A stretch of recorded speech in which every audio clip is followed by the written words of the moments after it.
All right, everyone, welcome to episode 180 of Backpacking America. Today, I'm joined by Dr. Christopher Verga, who is an adjunct professor at Suffolk Community College and John Jay College, as well as author of Cold War Long Island, where the topic of today's episode comes from. It's chapter 2 of the book, and we're going to be talking about a history of drug addiction in Long Island. But first, I'd like to extend a hearty welcome to Dr. Verga. How you doing today, sir? I'm well. Thank you for having me. Yeah, absolutely.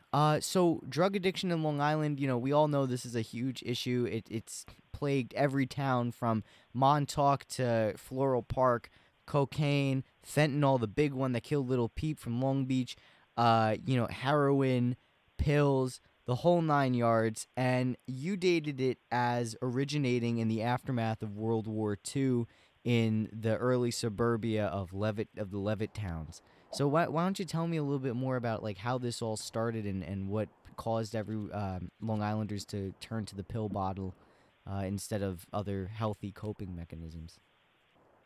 We have to unpack this a little bit and, dive into the background here. So you're going to have 16 million people throughout the country demobilizing from World War II. And these soldiers that were overseas saw a percentage of the population die. So right there, they're bringing the traumas with them home, right home with them. In addition to that, you don't have really mental health. Uh, Post-traumatic stress was not really seen as a real diagnosis. It was called shell shock, and it was temporary. So people can see mental health as something treatable. It's like something that'll pass. And then culturally speaking, a lot of people around that time, and even the ethnic groups of Long Island at that time, they didn't really embrace mental health because they saw it as weakness. Traditionally speaking for myself as a Sicilian, Me too. it was very common. Yeah, well, then you know this as a fact. Then it was very common for a lot of people that we see growing up, the old timers, when they have a problem, they don't talk about it. They don't talk about it. And when you recommend therapy, they're like, well, why are you letting people know your business? Mm. So, it's also an ethnic group thing too, a cultural aspect, and also a generational aspect. So you got this as a pressure cooker for all these soldiers coming home, seeing these atrocities that are horrible, beyond horrible. So now you're taking them out of the city because Long Island didn't have a significant population until post World War II. You're talking of a population of 400 something thousand people in Nassau County and 278,000 in Suffolk.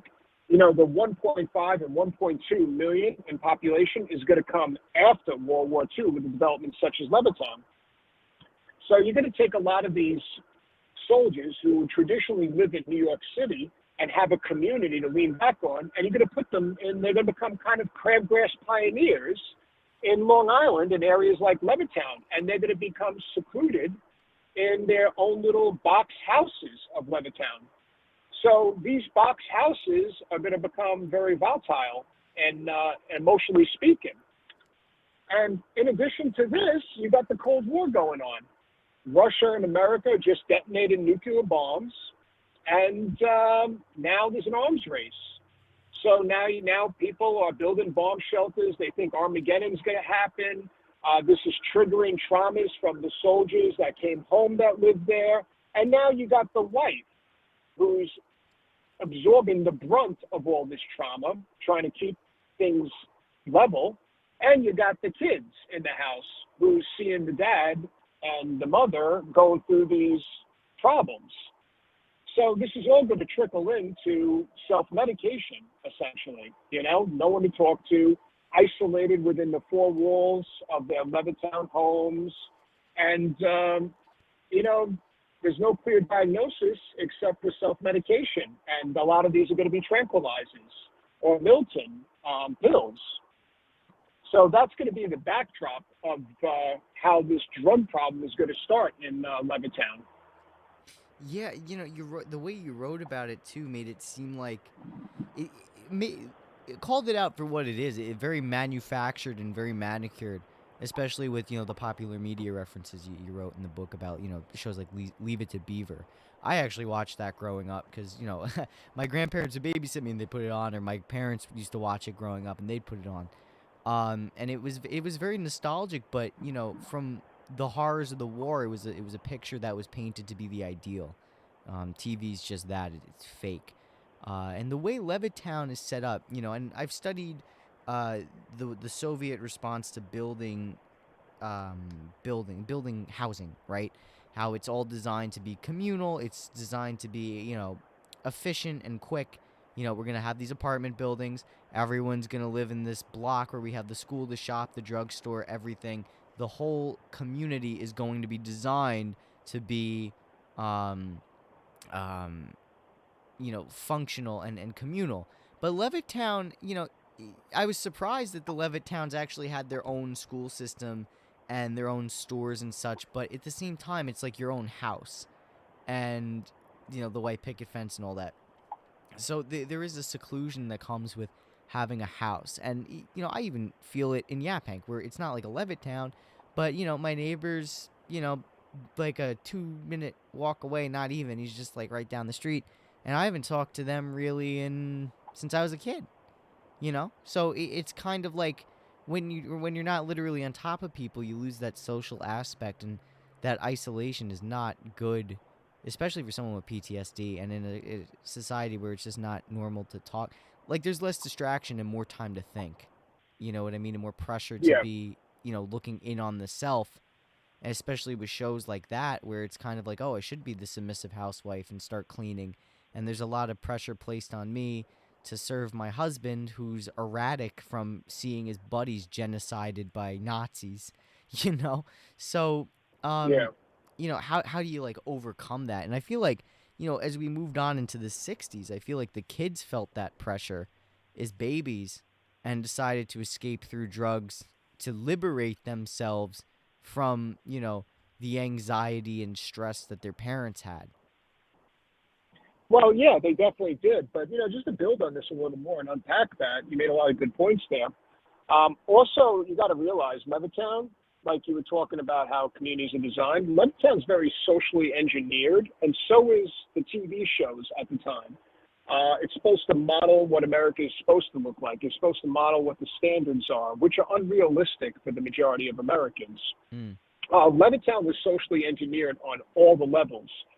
How you maintain your house, who you invite over to your house, and what race gets to live in those houses. Mm. Clause 26 banned essentially black people.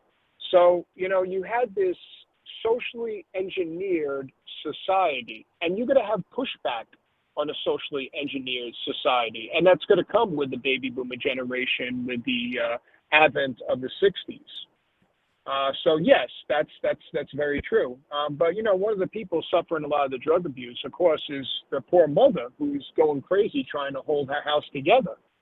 That's going to be the person that's going to model this, the pill as making everyone feel better. The quick fix. Yeah, and it just doesn't help.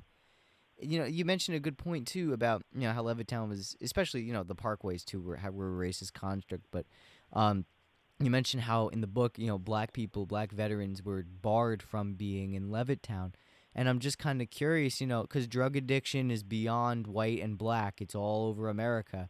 But now, how did outside of Levittown, all those people that were rejected residency, how did drug addiction affect them? Drug Hello? it definitely yeah. Hello, do you Yep. hear me now? Oh, I hear you now. Yeah, I thought I lost you for a sec. Okay, sorry about that. No, I apologize. Drug addiction affected everyone. It affected everyone on every level. Sooner or later, it catches up to every community, and that's essentially what it did do. I would say drug addiction.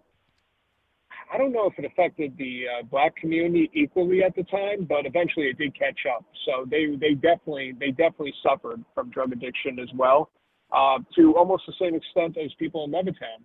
It was definitely measurable. You got to understand the black community is going through biases. They go through the same horrors of the war their white counterparts saw, but now they're going through a different type of social pressure. not a pressure to conform, but a pressure that they're not invited, a pressure that this society is not for them, they have to fight for everything. So that's a different type of pressure in itself. You understand? Did I kind of break that down? Yeah, absolutely. I mean, that's kind of what I was thinking in my head too. When I was going to ask the question, I kind of figured it was going to go that way anyway. But, it's definitely a pressure to conform, not to conform, but just like a not belonging. So it's like you want to just shut your brain off. And for the people that were living in Levittown, they want to shut their brain off because they feel like they're not. I feel like they felt like they weren't welcome either. Not based on race, but based on functioning, like they felt like they couldn't function uh, based on the reality they were expected to portray, and the reality that they were going through, just processing the war. No, of course. And, socially engineering a society definitely is going to have pushbacks that's going to put this pressure. Are you familiar with Marshall McLuhan? Media is the message, Yeah, I've or heard that mediums. quote. I've Yeah, heard that Marshall quote. McLuhan he pretty much made the argument that, TV is social engineering of the next generation. It's a way to promote the norms and the desires of society, and also the government can use it as a tool.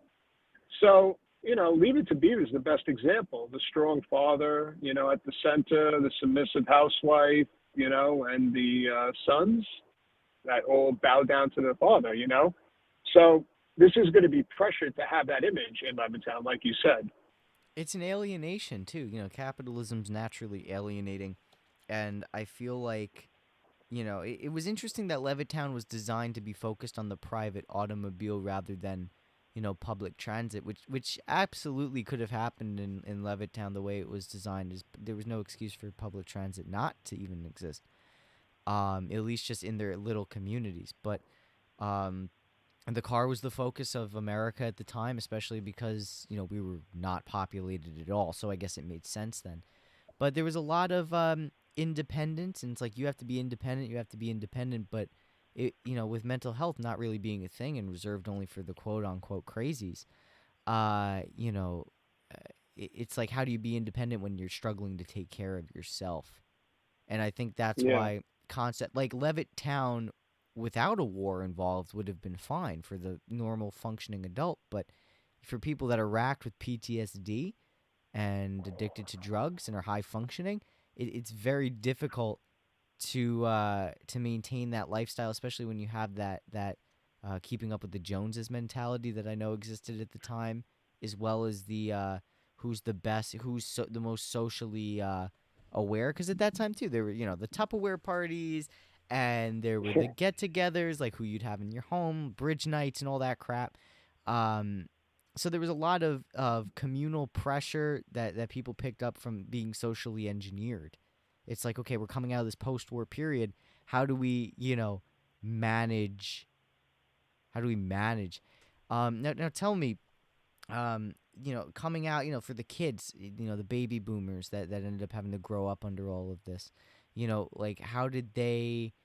What was their path in this? Like, how did they process their parents' drug addiction and the life of the post-war? Like was it like in Long Island? Was it a general rejection of those values? Was it a harder embrace because that those areas too, Massapequa, Levittown, they're still heavily conservative areas. So what do we, what was the consensus? Well, okay, so the consensus is kind of complicated. So yeah, there is going to be a strong conservative backlash, but there's also going to be a lot of rejection as well. You're going to have a lot of rejection on this. A lot of those areas, like Levittown, Massapequa, et cetera, they became conservative because of, in response later on to the factories and all the manufacturing jobs leaving Long Island. When Grummings left, when Republic left, Republic Aviation, Sperry's, Fairchild, et cetera, you got to understand 90,000 Long Islanders were employed by these aviation plants. That's when you're going to start seeing the tide turn from, you know, moderate, progressive to more like conservative. So the politics is going to change mainly in big numbers off of that. So Um, Sorry, go. no, but why would the manufacturing jobs leaving make someone Republican or conservative rather than progressive? Wouldn't it be the other way around? No, not at all. Mm, Let's look at the Rust Belts, you know, and the Trump election. Not to get too political here, but right. let's look at the Rust Belts and Trump election. They traditionally voted Democrat. You know, Detroit was Democrat, Wisconsin, Michigan. You know, those are Democrat strongholds. And you know, as manufacturing decayed, it becomes more Republican. It just has a tendency to work that way. You get candidates like Trump that came out and he said he's going to put a tariff on cars made in Japan. You know, but the problem is he didn't know that Toyota's made in America at the time when he said that. So, you know, he didn't know that Volkswagen is made in freaking Chattanooga, Tennessee, you know, but he was going to put a tariff on it. But hey, when he became president, he didn't bring any of those towns back, you know, he didn't bring any of them. But what he did do, he channeled the anger of the voters. That's what he did. And, you know, one party has a tendency to channel anger of the voters and use it to their advantage than the other party. And that's pretty much what happens. You know, both parties are not bringing the manufacturing jobs back. That's the reality. You know, Republicans and Democrats are not bringing back Grumman's, Fairchild, General Motors, or any of that. But one party is going to channel that anger. And that's essentially what the rise of the conservative evolution of the Reagan years did. You know, people were losing their shirts on the Rust Belts, and they were losing their shirts on having all these jobs go over to other states, go in-source or outsource, or just get straight out canceled because the Cold War was winding down, you know, and they decided to shift political allegiance because one political party was channeling their anger better than the other. That's at the end of the day. I know it sounds simplistic and stupid, but, No, that you makes know, sense. look at the policies. It does, because the policies are all similar. You know, like going back to Trump, he didn't do anything different than his predecessors when it came to manufacturing.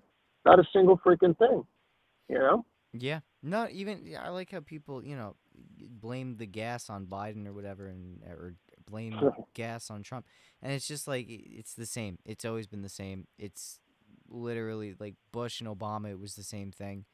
I'm sure it was the same under Clinton. It just happens. Um, Well, they say politics is acting for ugly people, right? Is that the yeah, saying? yeah. I've never heard of that one, but that's a pretty damn good one.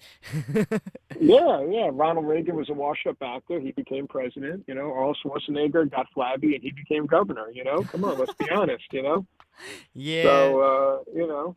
I'm surprised Sylvester Stallone didn't follow in that path. Oh yeah, well listen, don't hold your breath. You'll never know. I heard The Rock is interested in running for president, you Jesus know, and he hasn't been Christ. in movies lately. So let's see Jesus. what happens with that, man, you know. And Trump was a reality TV show star. They canceled The Apprentice. So what did he do? He got his own reality TV show as president. So, you know, look, politics is acting for ugly people. I don't know what any other way to break it down, you know. There's nothing this as simple as that. But one political group can channel the anger in another. They are better actors. So, you know, So what's this just a little about? What's feedback. this about? Not to change gears, but the benzos being stronger, more addictive than the Milltown, anti-anxiety stuff. This was Well, now yeah. this was the thing too during this time period.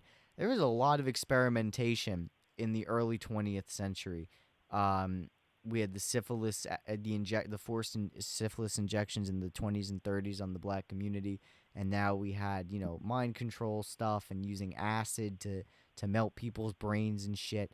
Now so to me, I feel like this may be a little conspiracy minded, but it's not surprising that something branded as less addictive ended up being catastrophically more addictive with benzos. So explain the benzos phenomenon. Do you think that this contributed to the pill popping culture that we saw or still see today with fentanyl and all that stuff and Xanax? Of course, because they didn't regulate the pharmaceutical companies back then. And guess what?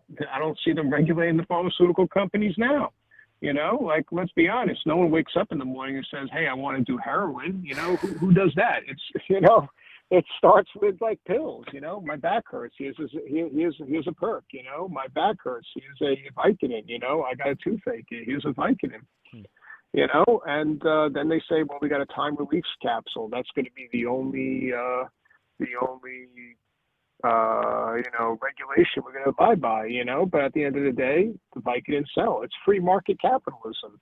It's if the market pays for it, if it's still a running product, they're still going to sell it, just like the benzos and the Milten. Benzos was more addictive, but it was more in demand, so they sold more of that. So So do you think the social alienization of alienation, there we go, of the 50s that we saw in the 50s and post-war, do you think that that attitude still exists today in Long Island and leads to drug addiction today?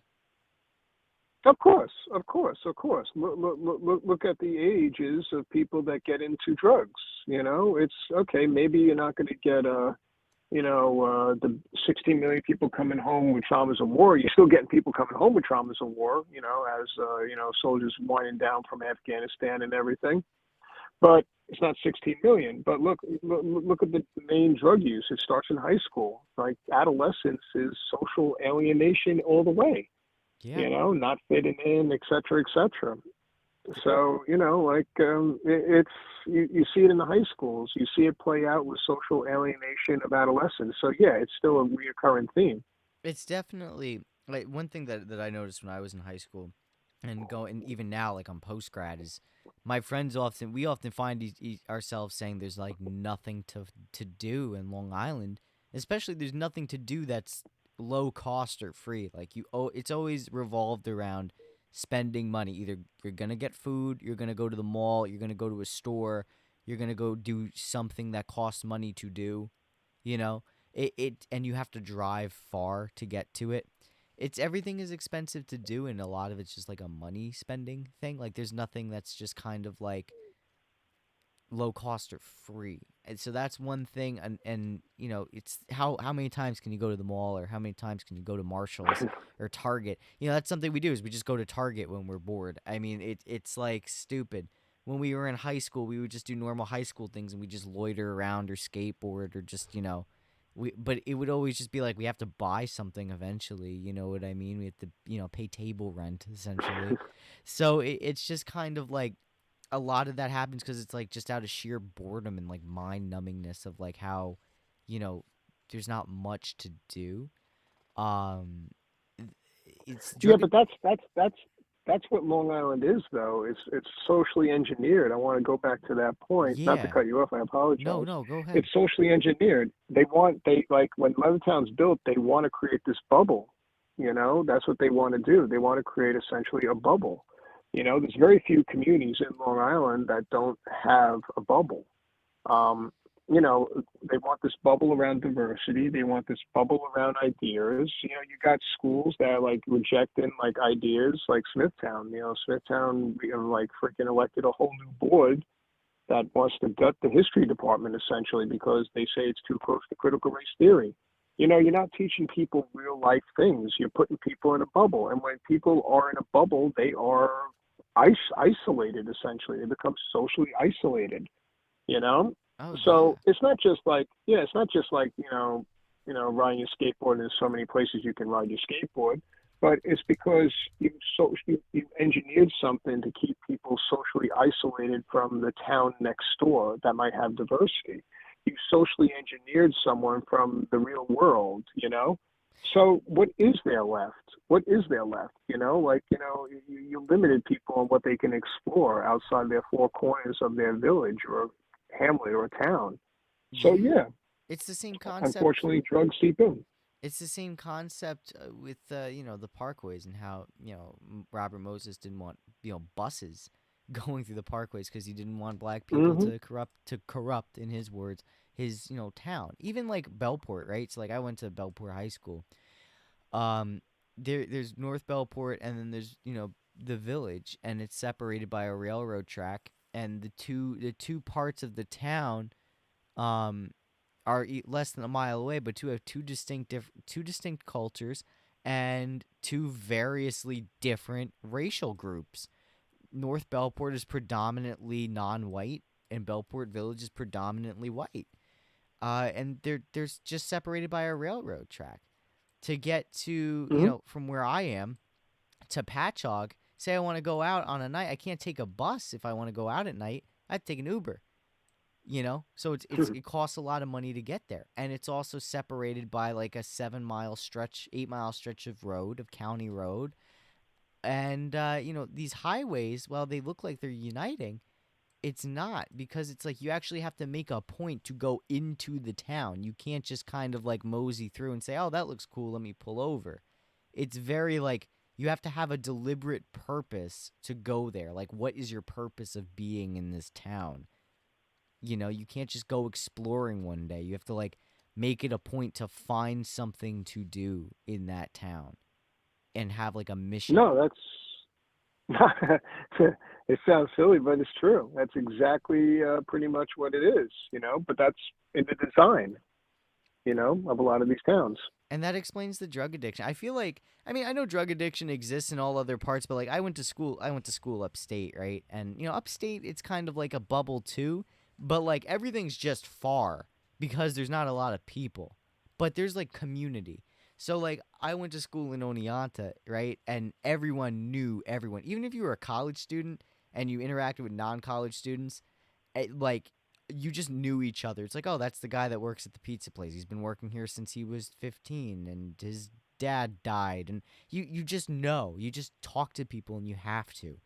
And it's like a close knit community, but it's not like a bubble. It's kind of like it wasn't like a designed bubble. You know what I mean? Like there's a bus route to Cooperstown from Oneonta. It's a 40-minute bus ride, but there's an attempt to stay connected. It's not like Long Island where there's an attempt to stay disconnected. You know what I mean? No, yeah, no, I definitely understand. You don't have bus routes that connect you to the towns next door. I don't think there's a single bus route that connects Islip Terrace to Bayshore. Just giving you a little example here. Oh yeah. So and they're 7 minutes away by car, which is kind of funny. And even if without public transit, even if we had public transit, we have public transit all over the city, but the problem is too, drug addiction's huge there. I feel like drug addiction, it's also like an economic thing.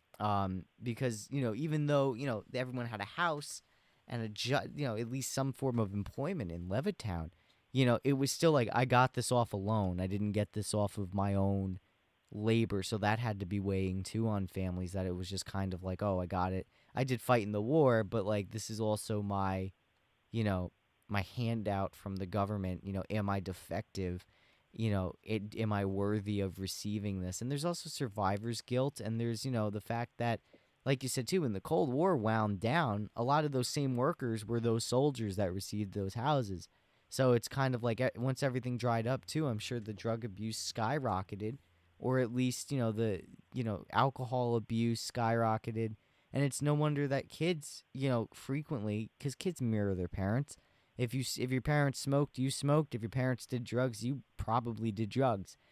It's just the economic factor is a huge reason in it too, which I believe you did touch on in the chapter. Um, I have the book on me. I know you were talking about the racial side of things too, which probably didn't, the racial tension and the nuclear tension, which of course didn't make the drug case any easier. No, no, no, no. It definitely enhanced things as well. And also brought tensions. S- But yeah, it's addressed I have it addressed in the book as well. I believe that we discussed clause 26 in the Levittown homes, rent Mm, with the option to buy, because everyone, um, when you got a home in Levittown, they didn't process the mortgages right away, so you automatically rented with the option to buy. So if you see it in the lease, pretty much everyone had to abide by that because no one just walked into a Levittown home because you had to process the mortgages and all the government handouts you got for the GI Bill, your entitlements. And I don't want to use the word government handouts per se because not for nothing, when you fight in the war, you earn that. yeah. But yeah, so I want to use the entitlements. So I want to use that word. So yeah, that's the. It took them a while to process it, so it was rent with the option to buy at first. Gotcha. I see. And yeah, So before we wrap this up, because I do know you had to go. What is the drug addiction of yesterday? How has that affected Long Island today? Is there any hope of combating this thing? well, I always like to say there's hope. There's always hope. We are resilient as a region. Despite our flaws and ups and downs, we are very resilient. But drug addiction, the idea of a pill makes you good, and a pill is not drugs, not illegal narcotic, and the association with that is a culture. You have to change the culture on that because that little Vicodin turns into some heroin. So, you got to change the culture on that. That Oxycontin you got all of a sudden is heroin. It's really the same thing. You got to people have to change their concepts on what they view as narcotics. The drug dealer is not necessarily a guy you will meet on a corner to do a transaction in a salacious, scandalous area. Your drug dealer can be your doctor that comes to you in a white coat that knew you since you were 7 years old, that treated your family. So we got to shift the narrative on what a drug dealer looks like in order to combat this. We got to shift the narrative on what illegal narcotics are, and even on a broader sense, drug companies got to be held accountable. These lawsuits that everyone is talking about, they're cute and all, but last time I checked, they're still making Oxycontin and Vicodin at large numbers. That's not really fixing the problem if you're still producing them. You still have sales managers going to pharmacies in little towns promoting their brands. You still have doctors writing crazy prescriptions. So, I think it all boils down to what we view, culturally speaking, as an illegal narcotic and what we view as a drug dealer. Yeah, absolutely. I mean, there's also a push to like a lot of people. They just want to mask the problem and get on with their lives. They don't want to cure the problem, and that's all these pills do. Especially like the newer stuff like Zoloft and all that. Like if it helps, if you absolutely need to be on it, be on it. But most people, I feel, don't need to be on anti-anxiety medication, because there's ways to remedy that, and it usually starts with an hour and a half of fitness a day for like hmm 5 or 6 days a week, and just setting small goals that you can achieve somewhat easily, and then No, that's yeah, yeah, having a life coach is so much better. Like if you ever read the side of those bottles, may make your anxiety go away, but give you liver failure, kidney failure, rest, suicidal ideation. sleepwalking. Yeah, Jesus Christ, man, really? E- So yeah, that's horrible. Absolutely. I mean, like I didn't take any perks or whatever, but I took a meprazole for my stomach, and like it just didn't help. But you do things holistically. You pay attention to what triggers it, to what triggers your GERD or whatever. It's the same thing with your mentals. What's trigger. Just being and just paying attention to yourself, and just being just that type of thing. Paying attention to yourself, and you know looking into eating healthy and just healthy coping habits. That's the only time uh you're gonna really get over it, because everyone I've met that has taken the pills and stuff and hasn't done anything in addition to that, they get a little better, but it's not complete. No, it's true. It's true. It's temporary fix. So a lot of the time, for a long-term solution, it's a little band-aid for something they need stitches. Yeah. So, yeah, Hey, listen, I gotta no, thank I you agree. so much, so much for coming on. I know you gotta run. Definitely, I'd love to have you back on to talk about the book once I completely finish reading it. I'm on chapter 3. Everyone, I recommend you get the book Cold War, Long Island. Dr. Verga, where can we find your book? If our listeners here want to read it. Yeah, sure. You can find my book in Barnes and Noble, and you can find it on Amazon. It'll be in Barnes and Noble in the local interest section. And, if you just go and plug it into Amazon, you'll find it as well. And I also got my other books, called not just Cold War Long Island, but Long Island Homefront World War II, which I detail Nazi spy rings. Saving Fire Island from Robin Moses, and Civil Rights Movement on Long Island. Wonderful. Dr. Verga, thank you so much for coming on Backpacking America, and to all of you